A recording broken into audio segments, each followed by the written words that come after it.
With Valentine's Day coming up, my mind starts to turn to the subject of love. And one of the things I love about Valentine's Day are the candy conversation sweethearts. They have little things on them like first kiss or marry me or I love you even. And not only do the cards like taste good, but they make you feel good too because it's like, hey, the hearts love me or the hearts want to marry me. I don't know. But when I see that one that says I love you, it always kind of makes me stop a little bit. Because I think, especially around this time of year, how much those words are kind of thrown around or used. And I think about all the ways that people use them, that word love. So, like, I love my new car, or I love some of my classes at school. I love my mom and dad. I love going to church. I love my boyfriend, my girlfriend, maybe. And I think about all the different ways we use it, and I start to wonder if when we use that word, we mean the same thing. Like, I love my job, and I love what I do in youth ministry. And I love my mom and my dad, and my brother, my sister, my whole family. And I love my future wife. I haven't met her someday, but I hope to love her, and I hope that she loves me the same way.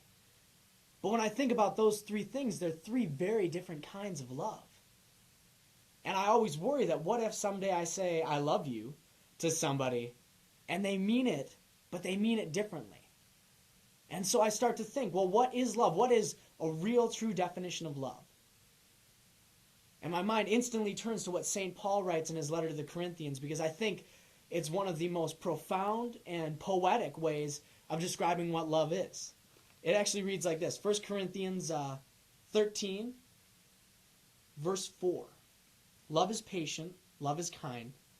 It is not jealous, it is not pompous, it is not inflated.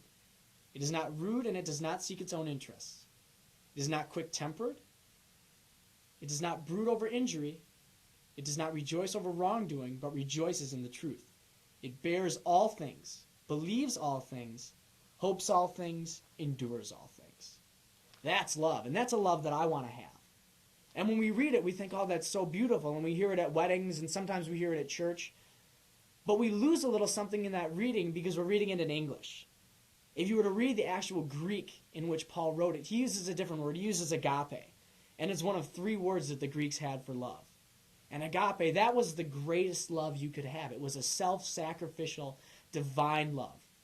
What Paul is saying is we need to love in the same way that Jesus Christ loved us.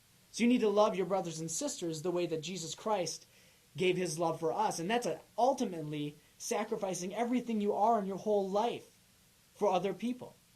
So Jesus Christ hung on a cross out of love so that we could be saved, so that we could have salvation.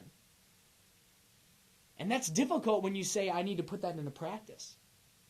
Because Jesus Christ taught love. So he said, love your enemy, love your neighbor.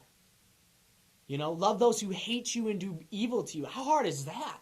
How hard is it going to be to go into school on Valentine's Day and go up to the kid who you don't like, or maybe the kid who's been beating you up or saying bad things about you, and to look at that person and have a love for them?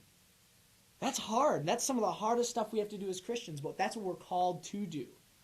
Jesus Christ calls us to love one another, either the people we don't like.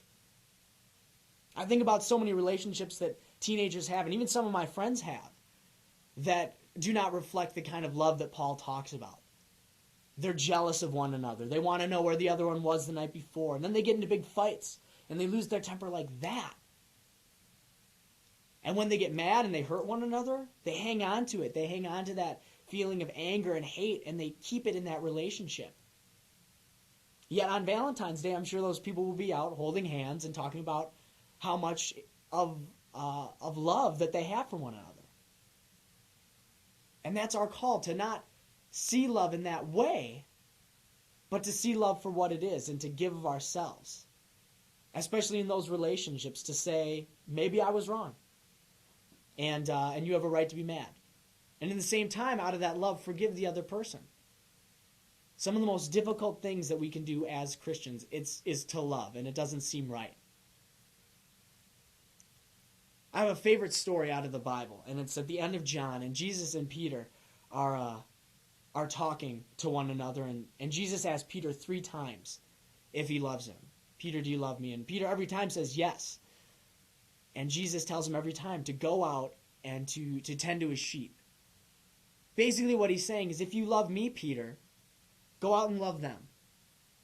And that's what Jesus says to us. He looks at us square in the eye, especially on Valentine's Day, and he says, do you love me? And then we're called to respond with, yes, Lord, you know I love you. Not, yes, sometimes when it's convenient for me. Yes, but only if I don't have to love my enemy. Yes, as long as I don't have to go out and reach out to people who don't have any love. As long as I don't have to do anything uncomfortable. No, we're called just to respond simply with yes. And Jesus says, then go out and spread the love. So this Valentine's Day, go seek out the people who you don't like and pray for them. Pray for them not out of, I hope those people get what they deserve, or I hope they change because they're such rotten people. Just pray out of love that they find Jesus Christ and God. Go find the kid who maybe isn't going to spend time with anybody at school on Valentine's Day. And maybe give them one of the cheesy Valentine's Day cards or some conversation cards or something. I don't know. But show that love of Jesus Christ to everybody you meet. And then you get it. So Jesus Christ asks you, do you love me? And the question then is, how will you respond? Happy Valentine's Day.